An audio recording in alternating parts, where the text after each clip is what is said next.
Masya Allah, seakan terjadi pada masa Nabi. Setiap ayat yang turun itu ada sabab nuzulnya.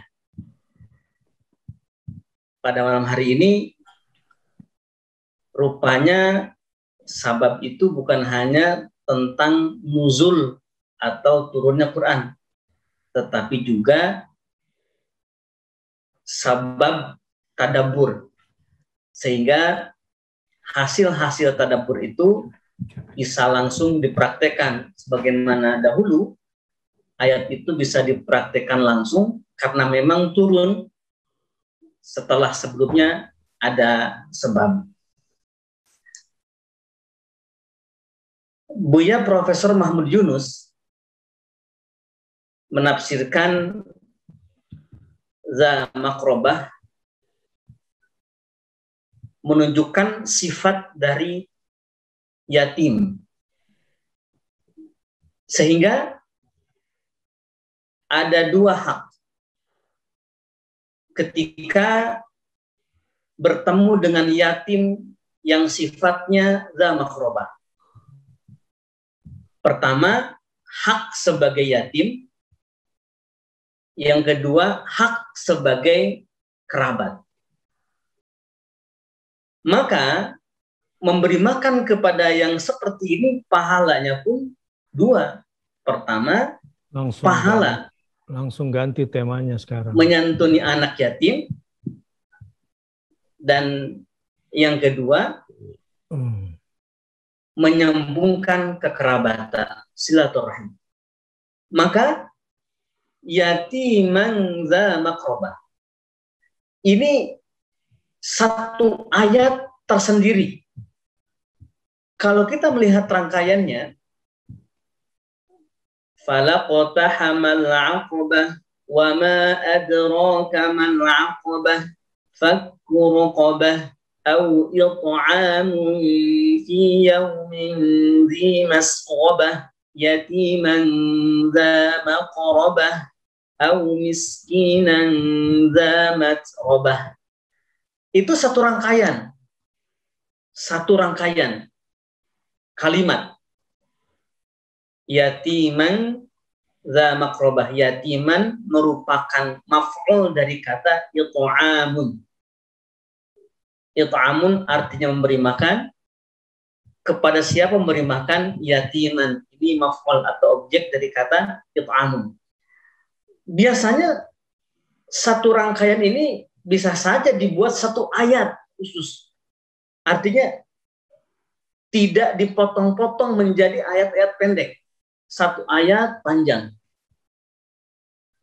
Tetapi kenapa au it'am fi yaumin dhi masghabah ayat tersendiri, yatiman dza maqrabah ayat tersendiri, au miskinan dza matrabah ayat tersendiri. Memotong-motong ayat menjadi ayat tersendiri itu bukan hasil karangan para ulama. Bukan hasil karangan para ulama. Tetapi itu diajarkan dari Rasulullah Shallallahu Alaihi Wasallam. Dan potongan-potongan ayat ini, yatiman dza maqrabah, meskipun secara gramatikal atau secara i'rab masih bersambung dengan kata it'amun, ini dipisahkan. Yatiman dza maqrabah, mempunyai tekanan. Mempunyai tekanan tersendiri terhadap yatim di sini. Dan kosakata yatim sendiri adalah kosakata yang dipakai di dalam Al-Quran ini. Artinya Al-Quran turun membahas anak yatim dengan kosakata yatim. Barangkali bahasa Indonesianya atau bahasa Sundanya, bahasa Jawanya, yatim itu apa? Dan kata yatim ini Allah Subhanahu wa taala menyebut anak yang tidak ada orang tuanya, la walidalahu, tidak ada ayahnya, itu disebut yatim. Ini bukti sayangnya Allah kepada anak yatim itu, maka siapapun yang menyayangi yatim pasti disayang Allah, karena merupakan perpanjangan tangan Tuhan untuk sang yatim itu. Yatiman dza maqrabah. Dan yang menarik di ayat ini yang berbeda dengan ayat-ayat tentang yatim yang lain, biasanya kata it'amun, memberi makan, di ayat yang lain itu hanya terkait dengan yang miskin, bukan dengan yatim. Misalkan surah Al-Fajr, kalla balla tukrimunal yatim wala tahadduna ala ta'amil miskin. Ta'amil miskin. Urusan makanan itu identik dengan yang miskin. Adapun yatim itu kasih sayang, memuliakan. Atau dalam surah Al-Ma'un juga, ara'aital ladzi yukadzibu bid-din fadzalikal ladzi yad'ul yatim wala yahuddu ala ta'amil miskin. Urusan ta'am itu identik dengan yang yatim, dengan yang miskin. Adapun dengan yang yatim itu dengan kata-kata, dengan kasih sayang. Dan ayat dalam Al-Quran banyak tentang yatim, dan itu selalu tidak identik dengan memberi makan. Bahkan justru di ayat-ayat Madaniyah, seperti misalkan surah An-Nisa, atau surah-surah yang panjang yang Makkiyah, Al-Isra, An-Nahl, itu semua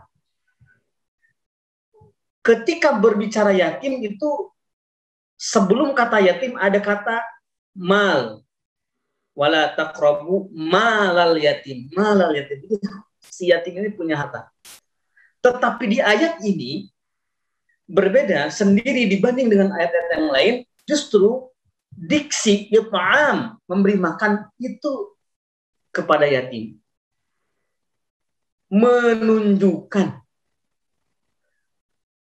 yaumin dzi masghubah, sudah sedemikian parah hari kelaparan ini, sampai sang yatim pun, dia yatim, ayahnya meninggal, tidak menyisakan harta warisan.